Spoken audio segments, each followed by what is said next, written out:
The annual CPN Information Technology Professionals Assembly is a yearly gathering of information technology practitioners in Nigeria and diaspora, with the theme Leveraging Information Technology for National Security and Economic Stability. Dates 18 to 19 May 2022 at NAV Conference Center, Abuja, Nigeria. The 2022 IT Professionals Assembly shall be considering, among other things, the relationships and the interplays and how information technology could be leveraged for improved national security and economic stability.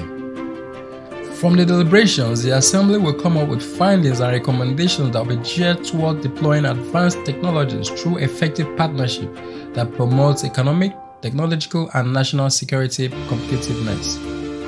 Insecurity and poor economy has been a national threat for years.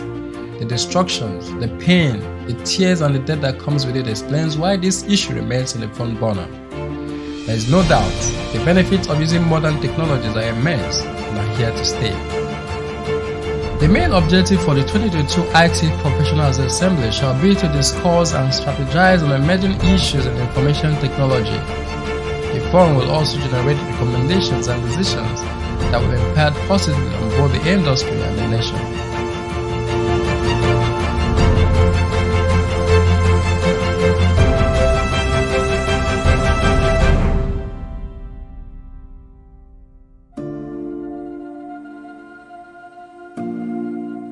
Visit www.cpnita.ng to register.